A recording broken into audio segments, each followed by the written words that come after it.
Ayan, hello guys. Ayan, ngayon ay Sunday. Half day kami. So, ito naglalaba ako guys. So, ganito ako maglaba. Itong mga nahuli na ay yung mga short at saka yung mga pangbaba lahat, yung pantalon at saka yung mga pajama. Ayan, meron na. May mga tapos na ako. Tapos na yan. So, antayin na lang natin mamaya pag natapos ko na ito. So, ito naman ang mga tapos ko na guys. So, nakakanya-kanya yan. Kung anong kulay sila o doon ko man nilalagay. Ayan guys. At saka, kasi nag-iisa lang ito na red. So, shout out nga pala. Ito ay ang boxer short ng mga bata. So, wag nang tingnan yung kamay ko kasi ganyan talaga ang kamay ng single mama. So, shout out ko nga pala sa nabilhan ko ng red na blouse. So, ayan ang tatak niya guys. So, puntahan na lang nyo. Ralph Lauren. Pero maganda siya guys. So, isa-shout out ko na lang yung nabilhan ko kila Alohas.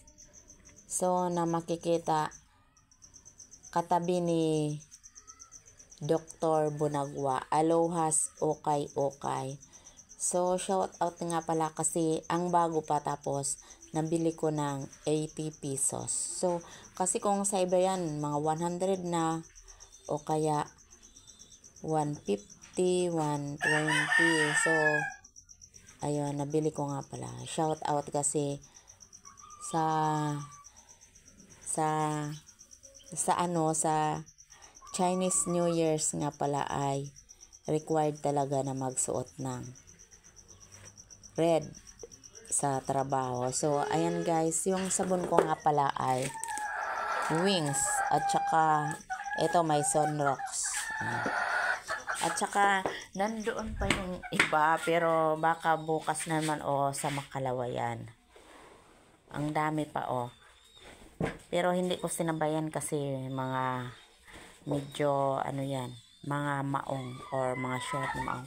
So, ito naman yung mga nilabhan na pero hindi pa naaayos dahil may suklay pa dahil sa busy talaga ang lola.